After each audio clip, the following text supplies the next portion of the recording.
4 करोड़ बांग्लादेशी भारत में घुस गए। अरे भाई साहब, 13 लाख की फौज खड़ी होने के बावजूद, इतनी बड़ी नेवी और एयरफोर्स के होने के बावजूद, अगर लुंगी पहन के बांग्लादेशी घुस गया, पहले इसको अंदर घुसाया कौन था, पहले उसको बाहर करो, वरना आज बांग्लादेशी घुसा, कल म्यांमार वाले घुसा, परसों चाइनीज को घुसा देगा।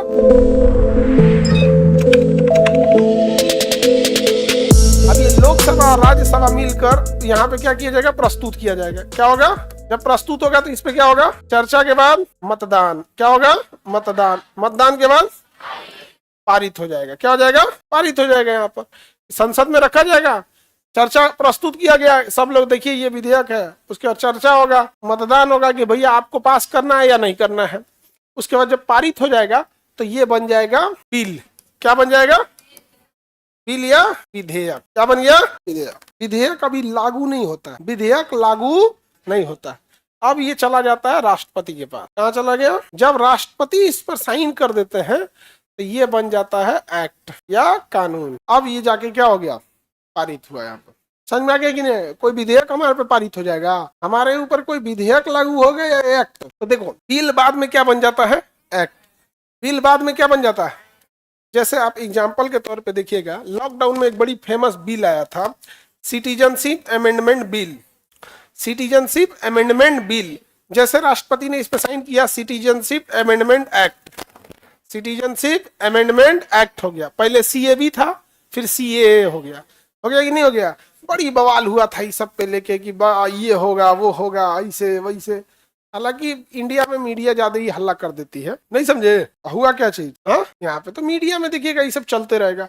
अभी एक बार एक न्यूज खोल लेते तो उस पर कह रहा था कि 4 करोड़ बांग्लादेशी भारत में घुस गए। अरे भाई साहब, बाद में, पहले छोड़ो घुस गए, घुसा कैसे ये इन बांग्लादेशियों को निकालना, बांग्लादेशी को घुसाया कौन भारत में, उस चोट्टा को पकड़ो पहले। इन बांग्लादेशियों को घुसने की परमिशन किसने दिया, बॉर्डर किसी के राज्य सरकार के तो हाथ में है नहीं, नेपाल बॉर्डर बिहार सरकार के हाथ में है नहीं, केंद्र सरकार के हाथ में। बांग्लादेश का बॉर्डर बंगाल गवर्नमेंट के हाथ में तो है नहीं, किसके हाथ में है, केंद्र सरकार। ये बांग्लादेशी निकालना है वो बात की बात है, पहले इसको अंदर घुसाया कौन था, पहले उसको बाहर करो, वरना आज बांग्लादेशी घुसा, कल म्यांमार वाले घुसा, परसों चाइनीज को घुसा देगा। किसने घुसा दिया इनको, तो विश्वकन्या सब चर्चा कर रही थी, इसी ने बाहर निकालना है, चर्चा तूने बाहर निकालना है यहाँ पर, और बाहर हम निकालेंगे कि आप निकालिएगा। अरे जो घुसाया है बांग्लादेशियों को उससे कहो बाहर निकालो। एक आम इंसान अपना रोजी रोटी, बाल बच्चों को पढ़ाए, घर द्वार बनाए, बेटी का ब्याह करे, खेत में फसल लगाए, कटिया करे कि हंसुआ लेके बांग्लादेशी खोजे।